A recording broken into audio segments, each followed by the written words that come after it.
You're watching Oilers Nation Everyday with Tyler Yaremchuk. Your one-stop shop for all things Oilers. Oof. July 21. We could probably just not do a show today. Oh my God, there's actually people in the YouTube. Let's get into it with the lead. We're going down to twice a week in August. I hope you are all prepared for this. Oh, even that There seems is like a lot. And here's the crazy part. We're still closer to the beginning of the offseason than the end of it. Mm-hmm. Holy shit. Welcome into Oilers Nation Everyday. We're live from the Sports Closet studio. Check them out online, sportscloset.ca. We're also a presentation of Bet365. Download the app today. Use the promo code NATION. Whatever the moment, it's never ordinary at Bet365. YouTube chat, let's keep it going. Brought to you by Nation Beer, Odd Company Brewing, and the Nation Beer Everyday Lager, a crisp, clean lager crafted not just for game day, but for every day. Thank you to everybody in the YouTube. I know I sarcastically start with wondering why you guys are here, and we will talk a little bit of Oilers for you, but we will only talk a little bit of Oilers today. We got other stuff. Listen, July 21. They haven't made a transaction in, 10 days? Feels like forever. Has there been any, if I go to, let's go TSN, because they're a little bit less biased maybe than Sportsnet. What do you think? Toronto Sports Network? What do you think the top NHL storylines are? Oh, the top.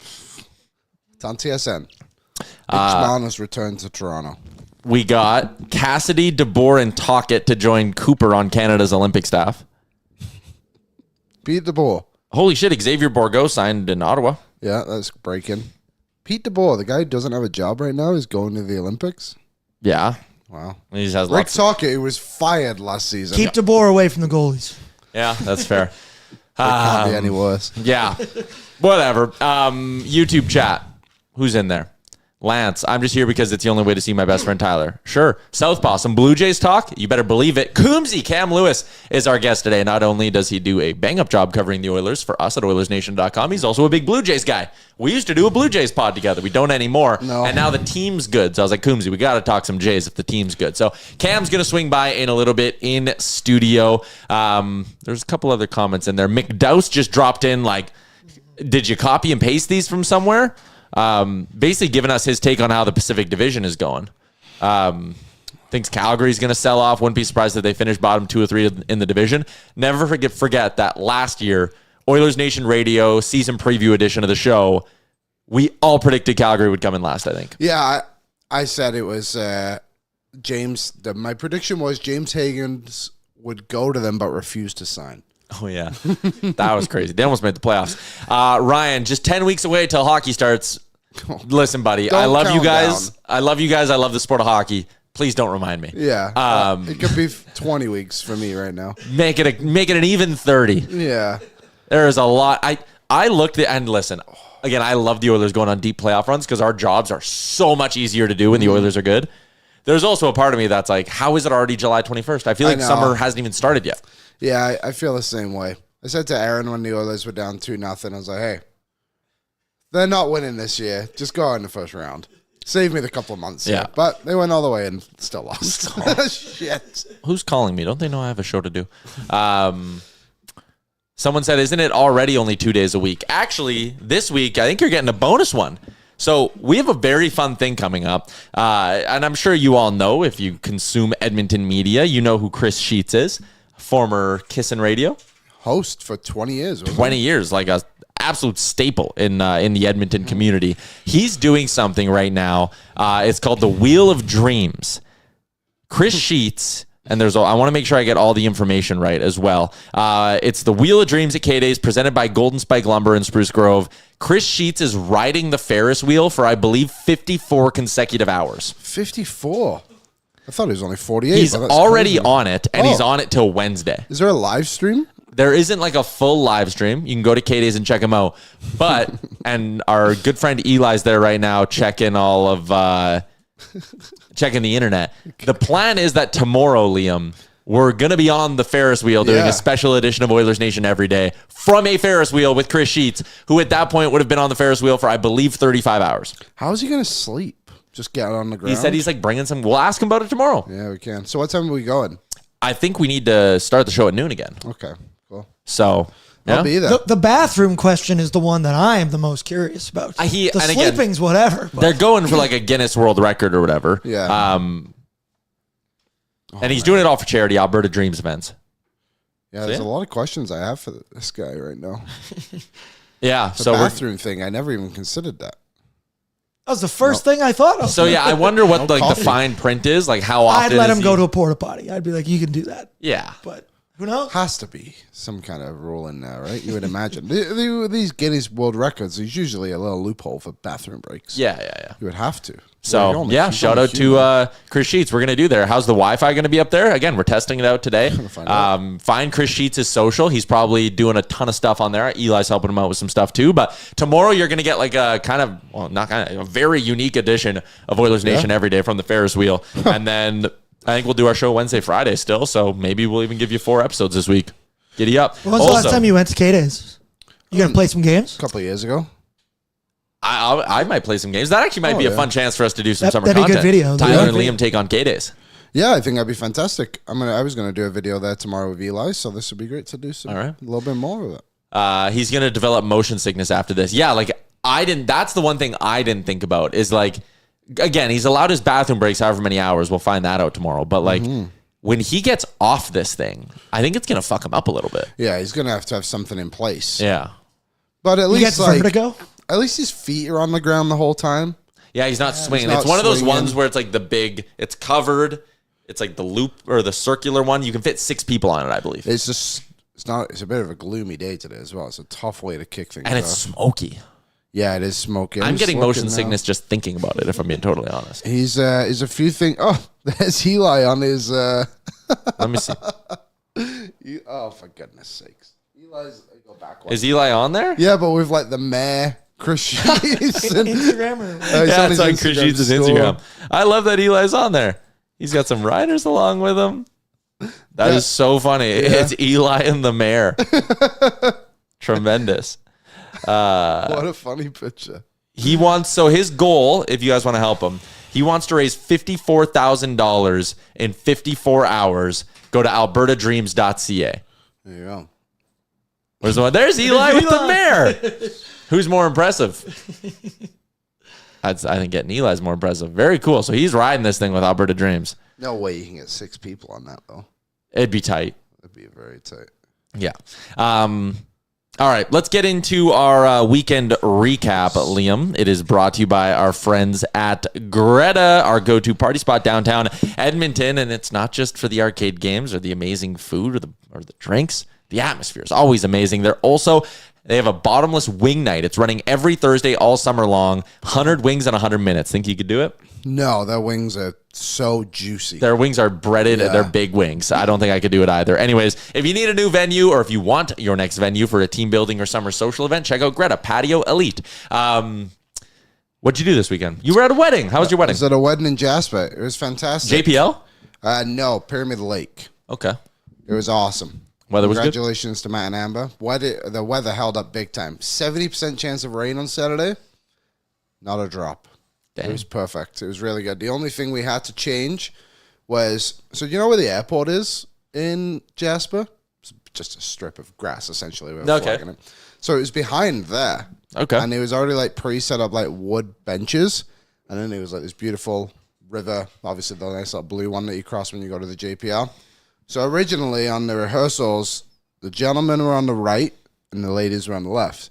But the wind was flowing, got a little bad when we got there. So we had to switch things around. Were you in the wedding party? Oh, yeah. Oh, nice. It was fantastic. Congratulations. You're in a lot of wedding parties this summer as well. I know. And last 3 summer, total? I was only always 2. the bridesmaid. Oh, just this one. He'll be the bride next year. But, yeah, 1 year on Friday, I'll be getting married. Last Friday. So I'd be You picked a date already? Yeah, it's July 18th. Oh, I didn't know you picked a date. I literally just booked everything like 2 weeks ago. Oh. It was like, it's been a slow burn of getting things set up. So got my engagement photos done the other day. I remember that, yeah. Haven't seen them yet. Probably pretty nice. Photographers listening. Pick up the pace. I'm just kidding. But he was great. I went and saw The Lion King last night. Yeah. Like the Broadway shows in town at the Juke. So my whole family went. My parents, my sisters, my brother-in-laws, all 3 of the nieces and nephews. Nice. It was electric. It was so good, man. Like the designs and the props and shit are like, it's mind blowing. Yeah, I love going to the theater. Theater is sick. Yeah. Theater's cool. When I was in London, The Lion King was on, but I went to go and see Mrs. Doubtfire instead. Decent choice. It was so good. Have you ever seen this Lion King? No, I haven't. You I should actually go. didn't know it was in town. That You would should be go. great to go and see. How long is it here for? I don't know. Probably another week or something. Yeah, well, they're usually around for Like a month. Month or 2 months I even, would yeah. think. Because it's a lot to, I think, get it all set up. Yeah, and it was a huge comedy show this weekend. Yeah, the Great Outdoors one with Martin Short and I stuff. could have made that, but yesterday, the drive home after a wedding weekend is Miserable? just a lot of my buddies were like, I have stopped so many times.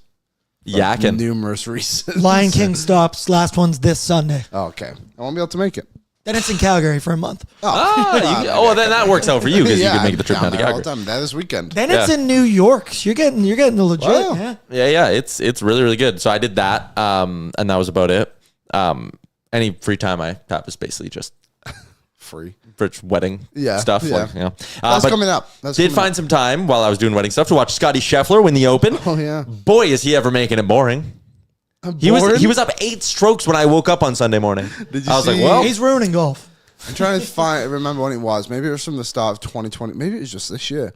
If you would just blindly bet $100 on every event Scotty has been in, you would be up 100 plus 185. yeah. So it was like 1.8 units. Yeah. That's unbelievable. Like, and again, that's not like a super high number, but think about that. You're blindly betting him to come in first every event, not come top 10, not come top 5. If you just blindly bet Scottie Scheffler this year to win every tournament, you would be up money. That is crazy. It's not at the point where it's Scotty versus the field on like the betting markets like it was way back in Tiger's prime, but like we're getting to the point where he might be next year at like the US Open and stuff, he might be a plus 200 favorite. He was plus 450, I think, at the Open, and he won it handedly. Yeah, plus 400 at the Open, which he won, plus 425 at the PGA, which he won. The US Open is the only one he hasn't won yet. So he's going to be hunting next year to do the career Grand Slam before 30. Yeah. Which is like... Incredible. What? On his 30th birthday is when I believe that's going down. Oh, yeah. It opens Of course it on it. The Sunday's Damn. on his birthday. Damn. His birthday's on the Sunday, sorry. That's wild. He's incredible. And this all comes after the quote of being like, I don't really care about winning. Yeah, which I think like... It's taken a bit out of context, Yeah. I think. but Nike it's still dropped funny. these. They said you've already won, but another major never hurts. Another man. That's Nike. well done. I think what he was kind of getting at was like, he is obviously a great golfer and he loves golf and he talked about how he like loves competing, but he's not one of those guys who's like, all I care about is golf. Yeah, he has a kid. Yeah, he has a kid, and a lot of guys have kids, and during the golf season would be like, I ain't dealing with that. Yeah. But he seems like a very well-measured guy. Like, he's likable in the sense that he just seems like a genuinely great dude. Versus, I think, like, other athletes, they're likable for what they do on the field, whatever, the field court. Like, you watch them, they do something electric, you're like, man, I love that. Scottie Scheffler just seems like a dude that, like, you would like to go get a beer with. Yeah, and even like when he got arrested last year, Which is crazy. He just played it off like it was a joke. Like after, like he was very open about it in full swing. You've watched he like jokes about it quite a bit. Like, it's pretty cool. Like he's a very unique athlete, but it's funny when you talk about like you said, it's not quite Scotty versus a field yet, whereas Tiger versus a field. Like the hardcore golf fans are like, Scotty's great. But you had to be in the Tiger era to understand like how amazing that was to watch him play. But still an unbelievable golfer, and especially in an era where golf has become so mainstream in the sense of like so many more players are known. It's still incredible. He's just like the guy that stands above everyone. Mm-hmm. He loves his job, but golf is just his job. There's more to life than work, no matter how much you love it. Yeah, that's from Lance. I think that's like actually perfectly bang on. Like if he ever became bad at golf, or whatever, like he would just be like, all right, like see ya later. I'm not doing this anymore. Yeah. All right. The Blue Jays swept the San Francisco Giants. That was big. Oh, they swept. Yeah, they swept them. Three straight out of the All-Star break. We'll talk about that more with Coombsy. Not a lot to get to in terms of NHL news, but there is a little bit. The news is brought to you by Litco Law. When employers cross the line, Litco Law is here to referee. If you've been fired without cause, pushed out of your job, or treated unfairly at work, call for backup so you can defend your rights and make sure you get what you're owed. Go to litcolaw.com, book your free consult today. You can find out if you have a claim in minutes or take as much time as you need because your hard work deserves what's fair. Level the playing field, litcolaw.com. Blake Wheeler officially announced his retirement. He obviously didn't play last year. His career arc is fascinating because of, one, it seemed like how quickly he rose from like a guy who's playing to like, holy shit, he's a star. And like he rattled off some years, back-to-back 91-point seasons with the Winnipeg Jets. Those came in like the back half of his career. His best years were at the back half. Yeah. He went, these are his last 3 seasons in the league. 60 points in 65 games. Almost a point a game player. Next year, 55 points in 72 games. Over an 80 game, if he could have played all 82 games, we're talking about a guy who's once again 65-ish points. 60 to 65 points. And then he was just done. The Jets bought him out after that 55-point season. Yeah. He signed that 1-year deal with the Rangers where he only played 54 games, had 21 points, averaged 12 minutes a game. And then he didn't get a contract last year. Well, he was like very unplayable, if I remember, in that Rangers series. He was like, bad, yeah. It was crazy, his drop-off. But another thrasher down the drain. Gone. Only like a Mexican magician, gone without a trace. Only Bogosian and Kane are they're the last 2 guys who are left from the Atlanta Thrashers. I actually think Evander Kane will probably end up being the last one because Bogosian, you would imagine, only has a couple years left in the tank, maybe 1 year left in the tank. Can't believe he's still going. He might not have anything left in the tank already. Yeah, he's shocking that you see like, Zach Bogosian's still in the NHL. I don't know what team he's on. Minnesota? Yeah, he's on many. Yeah. But yeah, Blake Wheeler's fault, like, again, fascinating career arc to like peak when he did late in his career. And then the drop off was just like, boop, career's over. Yeah. Wow. And also, too, when he had those 90-point seasons, it was like also very under the radar. Yeah. Like, he just kind of did it. And Winnipeg. Yeah, it was Winnipeg, like, especially when they came around, I guess you could say. It's amazing to think that Winnipeg has been in the league for over 10 years. Yeah, 2011, 2012 was that first season. 13, 14 years they've been back. Only 20-goal seasons as well in those 90 points years. So anyways, Blake Wheeler had a wild career. Wow, hold on. There's a stat for you. In the 1 year, he had 91 points. The next closest guy was Patrick Laine with 70. Whoa. That's really impressive. The other year was he had 91 again, and Scheffler had 84. Third guy, Kyle Connor, 66. Damn. No wonder they didn't win anything. Yeah. It got me thinking about the players who we're going to see. And like, you know, you and I getting into our late 20s now is when you get to an interesting point in your sports fandom because the guys you grew up loving as like the next wave of great electric young players are retiring. Yeah. Like, you know, Ovi and Crosby, I would have been, close. You know, 8, less than, I would have been like 6, 7 years old when those guys were kind of coming into the league and like all the hype of their rookie seasons. And now we're getting to the point, like, I know it kind of got leaked and then they backtracked it and they're not saying anything, but like, this is Ovi's last season in the NHL. Yeah, that season ticket thing came out. Yeah. Evgeny Malkin, that flew under the radar, but like Rob Rossi's had it for a couple of months, over a month now since he was on DFO Live and told us. But like, this is Evgeny Malkin's last season. Really? I also don't think it's that much of a coincidence that they're both probably sitting there going like, we're done with the NHL. It kind of just got loosely thrown out there by John Hoven, the guy who does the mayor stuff for the LA Kings. Okay. He said Kopitar's done after this year. Fuck. So like Kopitar's done and Ovi's done and Malkin's done. And there was another one because I was like, We got Taves back, though. we got Taves back. Jonathan Taves. But I was thinking about like Ovi and Malkin. Can you not? They're probably just going to go to like SK St. Petersburg, right? I would assume. Yeah. There's another Russian superstar, and I don't know how he fits into like the mold with those guys, or if he does. Oh, Panarin? No, because he doesn't. Okay. He's kind of been like the black sheep for those Russian guys. I suppose. Because he's like spoke out against Putin and stuff. Yeah. So he'll stay, and he's still so good, and he's younger, so he'll stay. I really wonder if Sergei Bobrovsky leaves. I don't know how tight he is with like Malkin and Ovi and them. Yeah. But like, is there maybe a world where Bobrovsky, who isn't full Scottie Scheffler, but he's very much like when you listen to his interviews after like the championship parades, he kind of gives the whole like, it was great to win. I love winning. I'm back to focusing on next year. Yeah. And he also is a UFA at the end of the year. That's what I mean. So his contract's up. Yeah. I wonder if there's not a part of him. I don't know what his relationship is with Russia in general. Like he might be one of those guys who just stays in Florida his whole life and he loves it there. So maybe he re-ups in Florida on like a 3x3 and is like, no, I'm going to play till I'm 40 because I love it. Or is there some Russian super team in the KHL that's going to form? And it's going to be Bob, Malkin, and Ovi. He's also not a young man anymore. He's going to be 37 next summer. 37, yeah. He kind of flew by it. Like, is he going to sign? Does he want to play till he's 40? Would be my question. Yeah, it's an interesting question, especially in Florida where they've been able to keep everybody. Like, next season they have $23 million in cap space. Like, in comparison to a lot of other teams, like the Oilers have like $60 million.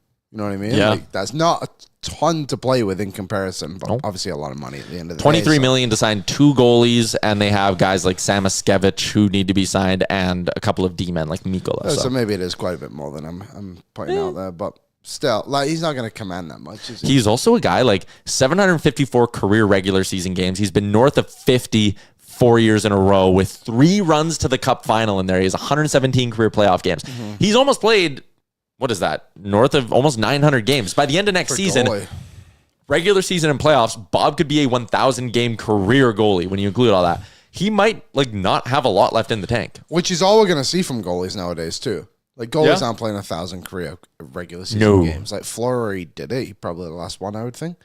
Like, how many games has Hellebuck played? I mean, Marc-Andre Fleury is probably going to be the last one to do it. Yeah.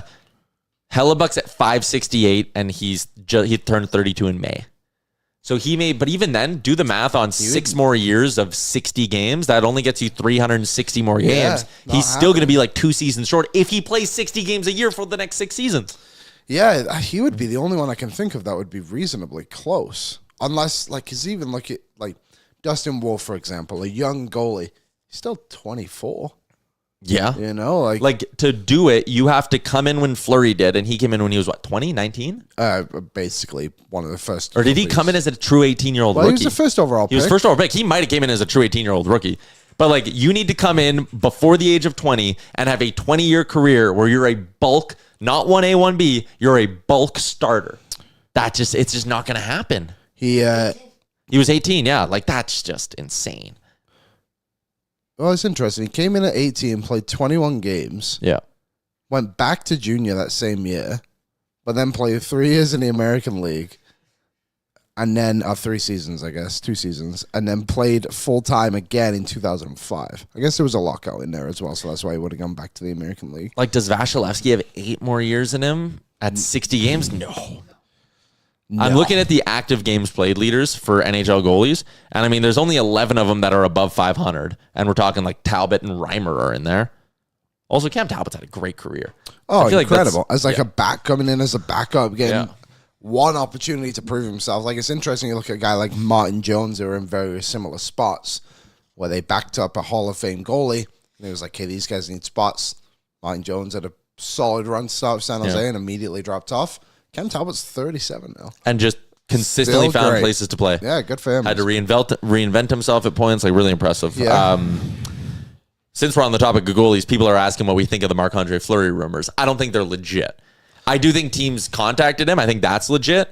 I think if any team were to be able to convince Marc-Andre Fleury to come out of retirement, it would be Stan Bowman in the Oilers.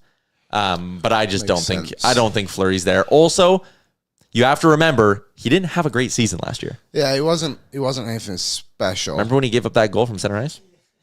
I'll never forget that. Save percentage. On like a decent mini team, like, I don't know.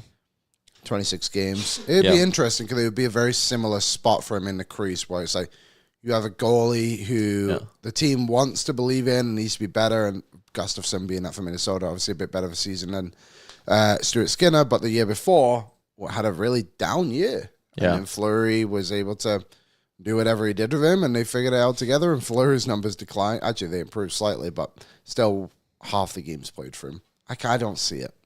I wouldn't be surprised if somehow a goalie injury happened and Fleury signed in season. Like December? Yeah. Or whatever. It had to be before November. But. Yeah, like goalie's out for the rest of the year. It's like, hey, we need someone. Yeah.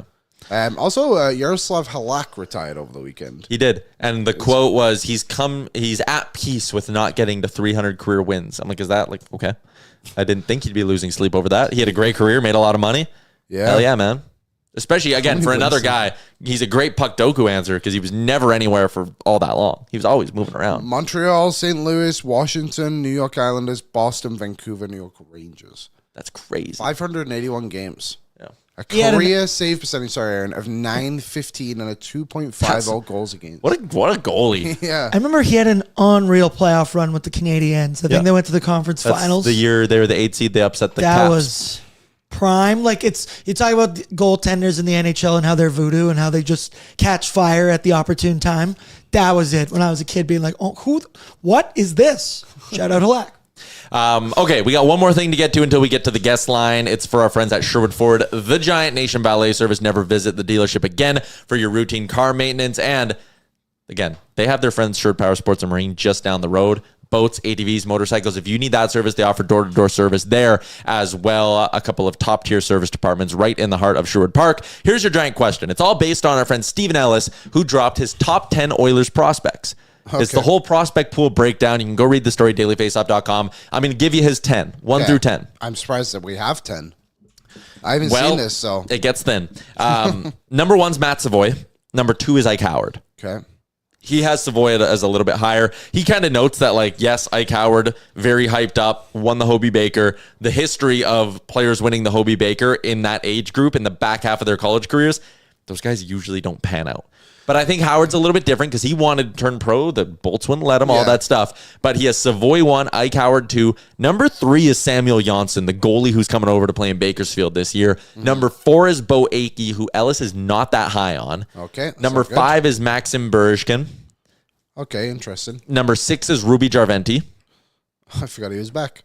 But he is back, which is interesting because he signed overseas and then changed his mind and came back. 6 is Ruby Jarventi. 7 is Josh Szymanski, who they just signed as a free agent. 8 is David Lewandowski. I don't know. Lewandowski. He's got some upside. He does. He does have some upside. Saskatoon Blades. Shout out our boy Dan Tenser. Tommy Lafreniere, who they took in the 3rd round this past year, is number 9. And number 10 is Paul Fisher, who they got as the weird second trade after they didn't match Dylan Holloway. So those are their top 10. I was actually a little bit surprised just because Szymanski is in there that Arturo Lepinin wasn't in there. Well, he's 26. I guess he maybe aged out for Ellis's criteria. But I think he'll be interesting to watch in camp. Alec Regula is a little bit old, but I think he's a guy who's going to factor. Regula and Lepinin have a better chance of ever playing NHL games than Paul Fisher. I don't know. I don't really know enough about. I would say probably yes, but I think Fisher. And this is just me reading stuff. This isn't me. I think his upside is Ty Anderson. Fisher? Yeah, if he was ever able to reach that kind of status of things. Sherwood Ford giant question was going to be, who is, outside of the top 2, what prospect excites you the most? Oh, the goalie. Yeah, I went goalie or Berezhkin. Yeah, the goalie is more for me because he's here. Like Berezhkin, we might never see. We were supposed to see him. Or we might see him this spring. Well, we were supposed to see him last spring, weren't we? He teased us a little bit. I just think that the goalie's here. The fact he won the goalie of the year, or rookie of the year, whatever it was that he won, is very impressive. Yeah. So he excites me. David Lewandowski, interesting case of he didn't come to the Western League until a bit into the season. Saskatoon took a step back at the end of the year as well, traded a lot of guys off of the deadline. So I wonder how that helped him in the way of more opportunity. Obviously ended up getting drafted. What does he take the next step in doing as well? And a guy, honestly, we might see at the World Juniors this year with Germany. So that's really good news. Berezhkin's the answer for me just because he's 24. And when you look at 6'4", 212-pound Russian. Yeah. There's a history of those guys coming over and working instantly. You drop them in. Look at Columbus and those Russian kids. They just turn out, right? I mean, examples of them not working. Vladimir Shipachev. Was he the one in Vegas? There's always a few. The guy that the first signing wasn't. Who was the Nikita Gusev, right? He was supposed to come over instant, and he's gone out of the league in a year. So there's never a guarantee that they work, but it's a much higher percentage than some of the other guys on this list. And the idea that the Oilers might just have to wait another year, and they have this plug-and-play 20-plus goal winger in their system, that's very exciting to me. The size, all of it. That could work. Yeah. Draisaitl with Podkolzin and Berezhkin. Come on. Podkolzin's got to shoot the puck. I know, but a right-wing shooter, I'll learn how to say his name when he comes over. I think it's Berezhkin. I think he's exciting. Too. Yeah, McDowell says surprise, no Quinn Hudson. I'm not that surprised. Steven's been on the show before and been he's not that good. He's not. So he might be a bottom 6 guy. That was basically Ellis's strength for the Oilers system was they have guys who could be good bottom 6ers. Would like more than that. Okay, let's get out to the guest line because we're running a little behind. Star Mechanical guest line. We got to get our boy Coombsy in here. So in the meantime, we're going to take a quick break, and you're going to learn more about my hole-in-one challenge. I'm out here at Cattail Crossing on the par 3 11th hole, getting my first look at where I will be attempting our 24-hour hole-in-one challenge. We're going to stream the whole thing, and if you don't know what's going on, basically, Jay bet me and gave me 10-to-1 odds that I can't hit a hole-in-one if I was given 24 hours. So my 500 to his 5,000, I'm going to be sitting right here on August 18th for a full 24 hours or until I get the hole-in-one, and we're going to be streaming the whole thing on our YouTube. And of course, because we want you to participate, we're putting a charity angle on it as well. Our friends at Sports Central are going to be the benefactors. We're going to have a bunch of ways for you to come out to the course, for you to make donations, for you to play along, bet on if I'm going to do it or if I'm not, and maybe even take some swings of your own. It's going to be a great day. It is going to be a great stream, and hopefully it ends with me knocking in a hole-in-one. I'm out here.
Edmonton's #1 plumbing and heating company. You can find out more about them online at starmechanical.ca. Residential, commercial, 24/7 emergency service. They do it all. They do it well. Also proud partners of the Oilers Nation Open.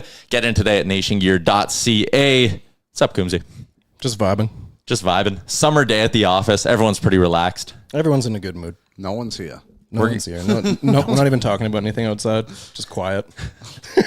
We were talking about how, like, and again, you're a similar age range to us, obviously, but it's getting to the point where, like, the guys who, when we were growing up, were the young, exciting NHLers are now retiring. Yeah. What was your, like, whoa, I'm getting up there in age moment with, like, a player or something like that? I think the one that sort of stands out to me, and I heard you guys talking about him, but the first NHL draft I remember watching was 2003, and I was 10 years old, and that was when I could start to get an idea of what the draft meant, what people were doing, why it existed. And I was like, okay, yeah, the Oilers are picking at this time. These guys are the good guys. Marc-Andre Fleury had been with the Canadian World Junior team. I watched that. It all made sense. So I watched him get drafted, come up with the Penguins, play his whole career, and now from the age of whatever that was in 2003 to where I am now at 32, I watched him, get drafted, have a Hall of Fame career, and then retire. So that's probably the one that really stands out to me, where I'm like, oh yeah, I watched a full Hall of Fame career from start to end. You also, like, you go through kind of like the phases of, like, the first draft classes where the guys are your age. They, like, look a little bit different to you. And then you get to our age where, like, the kids that are being drafted to me look like babies. So I can't imagine how I'll feel when I'm, like, 40 and these kids are getting drafted. And then you look at the WHL draft if you want to really stress yourself out. And there are kids this year that were born in, 2011 or something? Yeah, what age groups are you scouting right now? This next one is 2011. That's the year I graduated high school. And they were born that year, and they're like... They should be 5 years old. Yeah. What do you mean they're 14? Yeah. It's like when we bring in our new wave of interns, like, they don't know what the 06 Cup run was. They were born that year. Yeah. It's wild, man. It's wild. As a scout, the first year I scouted, it was the 2005 age group, which was Connor Bedard. Mm-hmm. And now it's like Zach Benson as well. You remember watching these guys, and I was surprised they were even eligible based off height and weight to play in that league. And now they're just like full-time NHLers. So nice. Wow. We want to talk Blue Jays with you, but we should mix in a little bit of Oilers talk. Are we talking about the Oilers 100 list that we're doing? Are we teasing it at all? We can talk about the general concept, but we haven't all submitted our lists yet. No, we're still taking our time. The three of us have, but we're waiting on Zach's going to do one, BM's going to do one. Is Gregor going to help? I think we're going to ask Gregor to help as well. We should ask Gregor to help. I was going through it, and, like, again, I'm on the younger side of the people doing this list, but I'm, like, looking there, I'm like, I'm Googling so many guys being like, oh yeah, okay, he played here for 3 years, whatever. Like, Yeah, we're talking about guys who had their careers before we were born, so it might be helpful to have somebody that was actually alive in the 1980s contribute to this. there also is, we talked about this last week, some funny names on there because you're like, on like the surface, you go, surely Evander Kane's not a top 100 Oiler. And then you actually start going through it and you're like, playoff success, played here for like 4 seasons. Lots of recent guys, like Brett Kulak, for example. You look at that and you're like, oh yeah, third pairing D-man on the Oilers now. But then you look at him and he's not like that. He's pretty high up the all-time list of games played in regular season and playoffs. He scored some important goals. Like this guy definitely belongs easily in the top 100.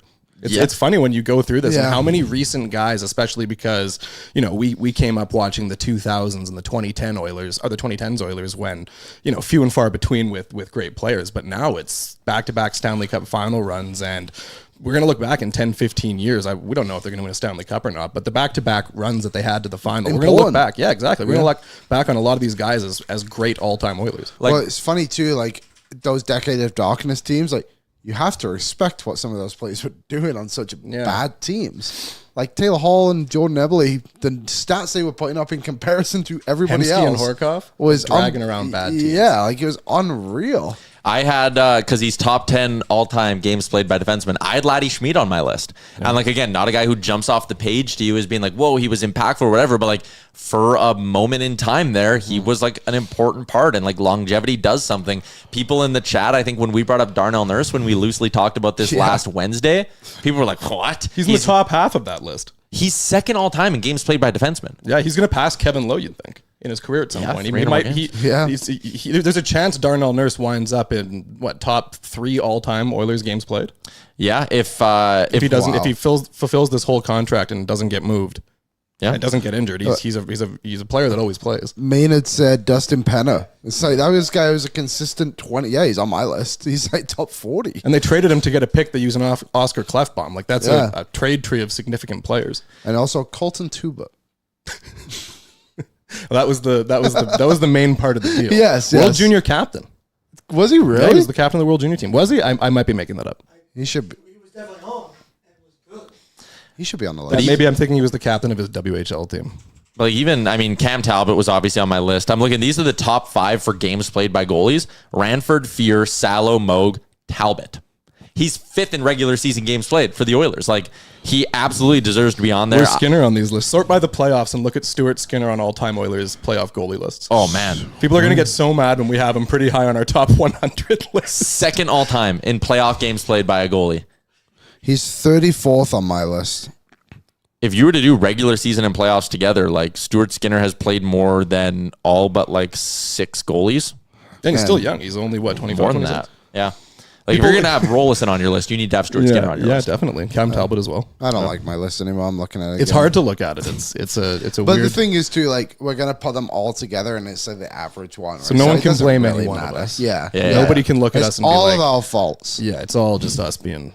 I had 10 goalies on my list. 10? I think I did, too.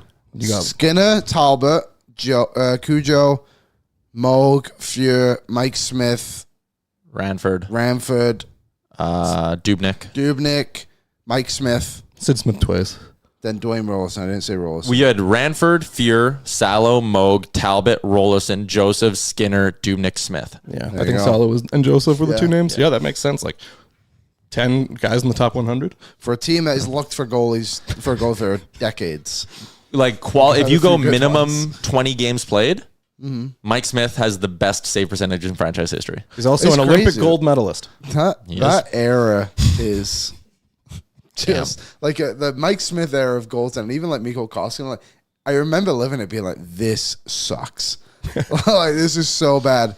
But then like you look at it and you try and recall it a little bit more, you're like, it actually wasn't awful. I think even you look at the team. A lot of the Mike Smith detractors online have like kind of in the past 2 years been like, damn. It's all turned around now. There's all this Mike Smith nostalgia. People didn't appreciate him at the time because he'd always have his, it's like with Evan Bouchard. Hey, he'd have his shitty goal that he would allow his turnover with the passing the puck. And then he'd have these amazing plays where he'd go play the puck behind the net, fire it up the ice to someone, and you're like, what goalie does this now? Yeah. Who do you think the most random player is on your list? Oh, geez. There was a couple who, like, again, cover the team for a living, have for a while, all of that stuff. there were a few where I was like, who the hell is this guy? Then I looked into him and was like, okay, he's a top 100 player. Like he fits and checks a lot of the criteria. And top 100. We're all going to be in this document now at once. Yeah, we are. Oh yeah, that's who it was. Reijo Ristolainen. Yeah, I was just looking at that name too. Ristolainen. He was down as a cult hero on the Elite Prospects. Yeah. I was like, I've never heard of this guy. I was in like, my life. Willie Lindstrom was another one who I was like, never heard He of was this a guy. big WHA name, wasn't he? He was, and then I he won a into Stanley it. Cup with the Oilers. I have on 99 on my list, and I can't even remember. I remember doing the list, and I was like, I have to include this guy for a certain reason. Brett Callaghan, but I can't remember why. So I'll have to go back and read I think to why I thought this guy was important, but he was, I think, higher up on Brownlee's list. He was, and I think he's one of the guys who I bumped to get Schmid on my list because I did a couple different. I think I added 22 new guys and bumped off then 22 guys from Brownlee's list. which makes sense because Brownlee did 10 this years ago. 10 years So ago. 25% of Oilers, or 20% of Oilers history ago, basically. There were no McDavid playoff appearances, right? That was still decade They had of just darkness. drafted him. Yeah, they just drafted him. Crazy. The player and relatively new player, but like I have Jeff Petrie on my list just because at the time, obviously bad. The Oilers developed him. Do you remember he was like third on TSN's trade boards list? Yeah. And they got absolutely nothing for him. Third round pick or something? It was. I think it ended up being a second. Let me see. It was a second round pick, which ended up being Jonas Siegenthaler, and a fourth round pick, which was Caleb Jones. So they ended up getting Duncan Keith out of Jeff Petrie somehow, some way. Imagine telling somebody that in like 2015. They'd be like, Yeah. yeah, they did. The other name that obviously really changes it, and we don't want to spoil it all, so this is maybe the last one we'll talk about, but Leon Draisaitl would not have been in Brownlee's top 100, obviously, because he only played like 38 games at the point of the list coming out. No. So how high did you go on Leon Draisaitl? I don't want to give mine away, but I kept two give it away. I kept the top two of players from the 80s because I thought since they had won the Stanley Cups, if Connor McDavid was to walk at the end of this contract, we couldn't say he's a better Oiler than Mark Messier. Yeah. Because of 5 Stanley Cups. That was my logic. I think that's very fair. Even though Connor McDavid's he's the more skilled player, he's going to have the better career, but you just can't take away those 5 cups if he walks away without one. When I was doing my list, if I was really trying to compare like player A to player B, I really did allow the Stanley Cups to play a huge part in that conversation. It should. I have Leon at 5. I had Leon 1 up. I had him at 4. I had him ahead of Curry, which again, That's tough. that's tough because he won one ring. But he's not going to walk because he has that contract. So it makes sense because he's made that commitment to the team. Right? Also, I looked a little bit. I was like Leon's won an MVP. Yeah. Like I get the cup thing, but like I don't know. It's tough. To me, this might sound so stupid. Here we go. Can you, if you were telling the story of we're not clipping this. If you were telling the story in the story of the Oilers franchise, 40 whatever years, who plays a bigger role in it? Leon Draisaitl or Yari Curry? Like Yari Curry was on great teams, but he was the 4th best player on those teams. It's a really tough question. Wayne, Mess, Koff, and then Curry, whereas Draisaitl's like the best playoff performing forward on the Oilers. Yeah, I totally get what you're saying. You can go through those cup runs and not mention Curry within the top 2. Where you go through and there was a run where Draisaitl was better than McDavid in the playoffs that's for a what I couple mean. times. And it's just like, It's interesting. He won an MVP. Should have won the MVP this year. I didn't. I had him above Curry as well. I checked Grant Fuhr higher than. Again, this is a thing that's going to be dropping throughout August, right? Yeah, I think this is probably going to be like most of August, September, and then goes into October as well. Okay. So you can look for that, OilersNation.com. Right now, we got the Monday mailbag up as well. Let's talk a little Toronto Blue Jays baseball, Kimsey. We were joking before. We spent years doing Blue Jays Nation radio. We would record a podcast after every single series, and we were talking about how, like, even when the Jays made the playoffs, the year they lost to Seattle, the year they lost to Minnie, it didn't feel like this. It wasn't this much fun. Not since 2015 for this. Like even 2016 when they went to the ALCS, very few points of that season it was like, oh yeah, the Jays are good. They're repping. It's been since August of 2015. And then there was also that stretch in 2021 as well, though they didn't wind up making the playoffs and there was only like 5,000 people in the stands and a bunch of those games are in Buffalo as well. The Jays haven't had a run like this since 2015, really. No, and there are like even some weird parallels to that 2015 team. Here's some numbers from Gregor as he does. 32-13 in their last 45 games. They have the best record in Major League Baseball over that span. It is July 21st, and the Blue Jays have a better winning percentage than the Los Angeles Dodgers right now. They were 8 games back of the Yankees on May 27th. They've gained 11 games on them over the last 45 games. And what was interesting about 2015 is leading into the deadline then, or I shouldn't even say that because they made the moves earlier for Tulo and Price.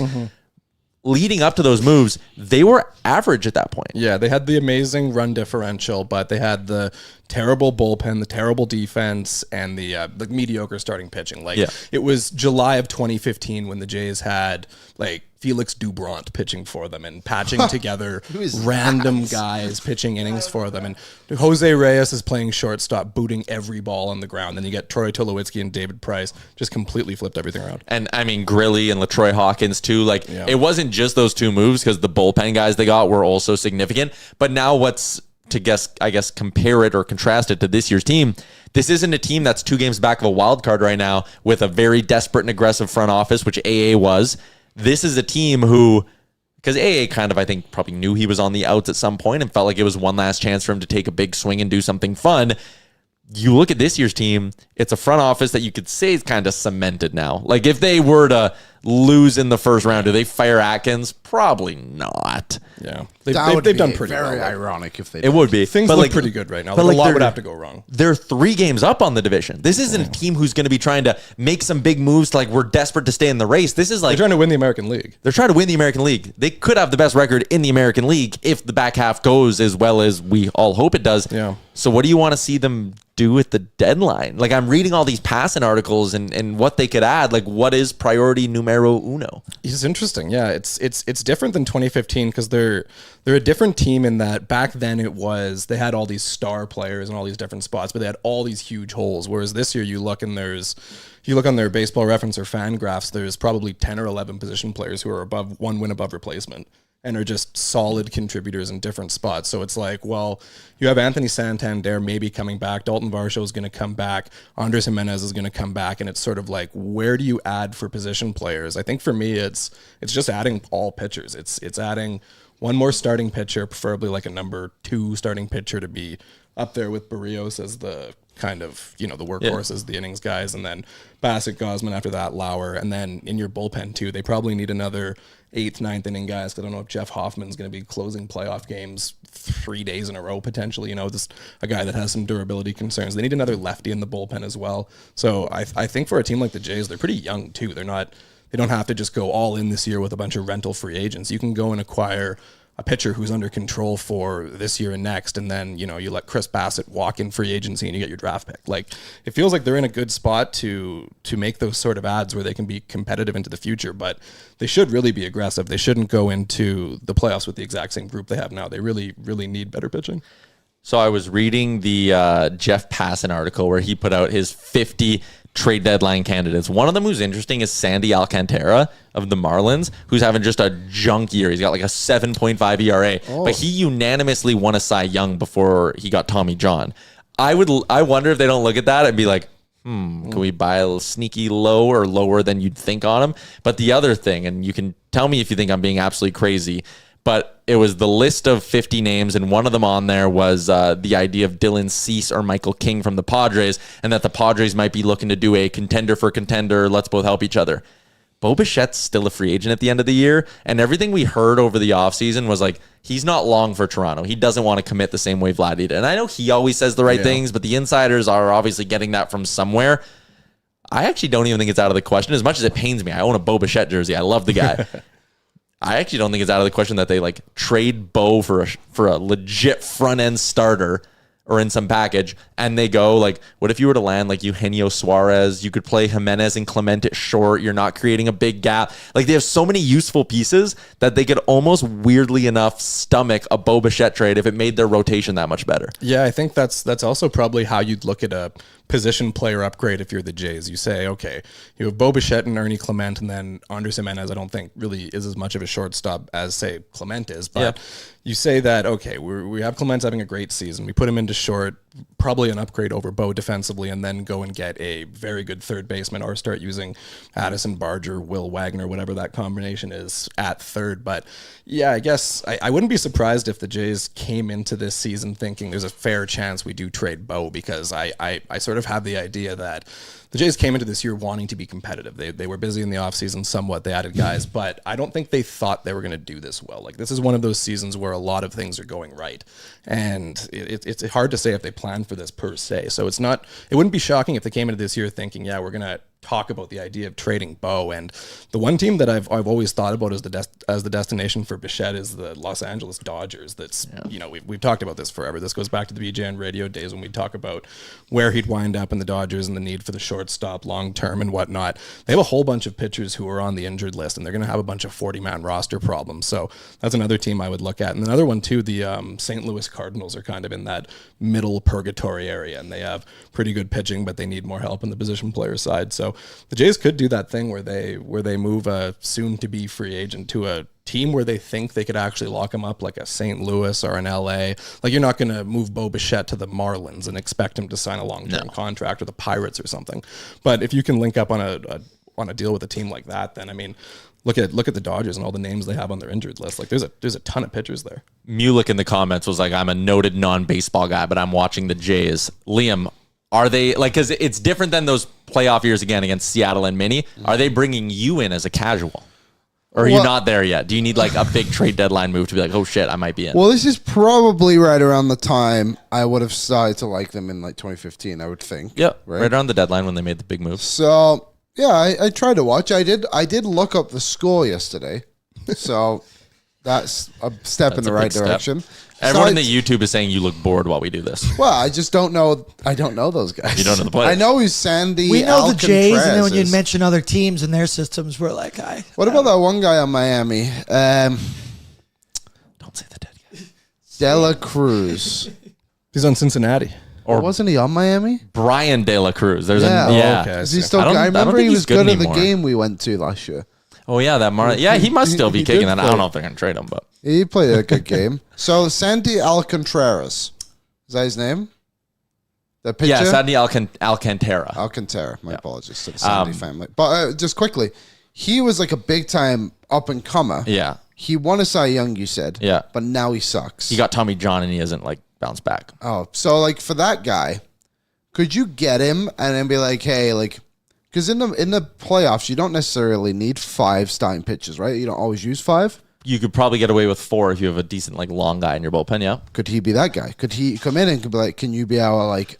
I think you bring him in and 5 then you... through 7, you know what I mean? You try and bump, like, Chris Bassett into that role. Yeah, okay, interesting. That's what I was wondering. We got Dela a comment. Cruz went to the Pirates from Bread at the deadline last year. Really? I guess so. I didn't know that. I don't pay much attention to these National League teams. Some of those, like the Pirates and the Marlins and the Reds, and these are not real teams to me. Someone did say something in the chat about small ball. They said they lost to KC in 2015 because they didn't know how to play small ball. And they basically rebuilt that version. Like the teams they lost to, Kansas City and Cleveland, they've basically become those teams. Yeah. But if I remember correctly, depth, contact, all that Kansas team it felt inevitable they were going to win the World Series. Right? It was always going to be the Jays or Kansas City, and then they met in the ALCS. Like they had that huge series in early August between the two teams, and it was like a 4-game series. All the games were intense. Both teams had just made huge trade deadline ads. The Jays got Price and Tulo and all the other guys, and then Kansas City got Johnny Cueto, Ben Zobrist. They got Alex Rios, I think. Just like a Swiss Army knife. I believe Ben Zobrist. He's the OG. The OG sabermetric player, like the played OG everywhere. Wins above replacement, playing different spots, like the analytics darling. Yeah, I did. I had him on my team. That's like the blueprint of what the Jays always try and do with these guys who play like 3-4 positions and hit for contact. That's who they're trying to create. Interesting. We got a comment from JHH who's not liking the direction of the show. Well, he says, if we're not talking about Zellweger, Pacioretty, which he spelt wrong, or a goalie, this is just straight up boring. Counterpoint, talking about Max Pacioretty would be boring. What do you think Max Pacioretty's stat line was with the Leafs in the regular season last year? Like 3 goals in honestly, 17 games or something. like, I feel like he was play? in the whole year, wasn't he? One thing when I was away this weekend, it's funny Max Pacioretty was brought up. That was close. a lot of my friends are big hockey fans, some of them like kind of casual. But when we were on like a bit of a resort, when we were going to one room, you wouldn't say what room number you were at. You would say the player.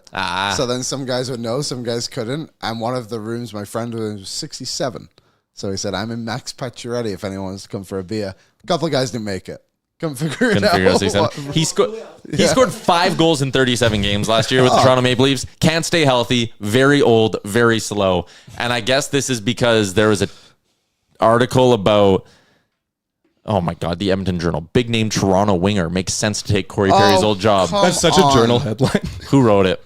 We all know he wrote it. That's ridiculous. Man, they have some funny headlines sometimes. Like, yeah, and again, you look at a forward group that has Draisaitl, McDavid, Hyman, Nuge, Frederick, Mangiapane, Henrique, Janmark, Kapanen, Tomasek, Podkolzin, Howard, Savoy, Lazar, Phil. 15 forwards I just listed off. All of them are better than Max Pacioretty, except for maybe Curtis Lazar, but at least he's a center. Oh, no. Lazar's probably still better than him. Because he fills a role. He's not 39. Right shot sentiment is more valuable than what Max Pacioretty would bring. Yeah, the 7 goals you're going to get from him in his 30 games. Waz says, tell me why the Oilers should or shouldn't sign Kiviranta to a PTO. Same reason I just said. 15 they guys. have a bunch of guys they got to try, and we'll see come January time, they always add somebody. Yeah, those are probably PTO guys. They might do like another defenseman, I would think, just to compete. But I think they like Regula and I think they do as well. There's a ton of young guys in the mix. Yeah, they might get guys like, hey, we'll just help you out. Like we're not signing you, but you can have a PTO because we need some contracts. Like we'll have a Chris Versteeg situation. Yeah, like they did with Hoffman. Chris says Janmark isn't good. Sorry. Yeah, listen, I'm not arguing with you on that, but at least Janmark will score you 2 to 5 goals, play 70 games and kill penalties. Pacioretty's going to score you 5 goals, get hurt for half the year, and do nothing outside of those goals. Also, no need to apologize. Yeah. Yeah, we're good on that front. Oh, yeah, stand against him. We're going to wrap up the show here for our friends at Bet365. Download the app today. Use the promo code NATION. Whatever the moment, it's never ordinary at Bet365. The big catalyst for this Blue Jays turnaround was their 4-game sweep of the New York Yankees. Or sorry, 3 games. No, they won all 4. Yeah, they took 4. Yeah. So the Yankees are back at the Dome starting tonight for another 3-gamer. Getting domed. Kevin Gausman versus Carlos Rodon is the pitching matchup tonight. The Blue Jays come in as plus 100 underdogs. I'm absolutely hitting the Jays at plus 100 on the money line tonight to keep their hot streak going. I would love the idea of them, like, again, leading up to the deadline when Yankees fans are doing their whole Yankee act. I would love for the Jays to put them in their place a little bit again here and just smoke them. That'd be great. Make them feel desperate going into the trade deadline so they make a dumb move. Yeah. I'm going to go with a Brent Rooker home run, plus 375. Just generally, or? Yeah, why not? Vladdy usually plays the Yankees pretty well, too. So what if you did something what if we did Vladdy and Rooker? Oh, yeah. That would really make some coin tonight. Plus 425. Who are the Athletics playing? Texas. Well, that's the Athletics at Texas. Oh, yeah. Is that a good game? That should be a good, it should be a good ballpark. Some swinging. Where's Rooker? Is he? Oh, yeah, there he is. Plus 375. Almost 24-1. There you go. Shout out to our friends at Bet365. All right, that's a wrap. Gord said, Tyler was right. I admit I was so wrong about that deal. You can't pay Janmark type guys any more than $1 million. Plenty of other options to fill the role. Yeah, like if you didn't have Janmark, you'd PTO Kiviranta and have a better player who can kill penalties. I'll also say it's not even necessarily fully about the money. It is too much. It's the term. Yeah. You don't need 3 If you years wanted to and reward him and that was a 1-year deal and then it expired, I would have been totally fine with it. Agreed. Even a 2-year deal, I would have been like, okay. But like the 3rd year and the money and the no trade clause. Oh my God. What kind of contract was Ken Holland expecting Janmark to command in free agency? Like, what did he think he was going to get? What kind of contract did he think Cody Ceci was getting this year? Brian Dumoulin. Listen, not to shit on the guy too much. We're going to get to watch Ken Holland try to build a team without Connor and Leon on it. And that's... Yeah. Especially if Kopitar's retiring soon. Yeah, especially if Kopitar and Doughty go, then... And Kopitar's apparently done after this year, so... Wow. Yeah. Crazy. All right, that's a wrap on today's edition of the show. Thanks for swinging by, Coombsy. This was fun. The 30 minutes absolutely flew by. It did. It did. Okay, new episode of Real Life's going to drop later on today. Anything new cooking on the site this afternoon? I think Gregor's writing something. He's got something on the way about, I can't remember what. All right, keep your eyes peeled. Exciting stuff. It's like pretty exciting stuff. He's doing his big schedule article soon, too. I think that might be it. Yeah, that might be the one. New episode of the DFO Rundown with Gregor dropped this morning as well. That's a wrap on a Monday edition of the show. We're live from K-Days tomorrow to see our guy Chris Sheets, so tune in then, a special Tuesday edition of the program. In the meantime, enjoy your Monday. Oil up.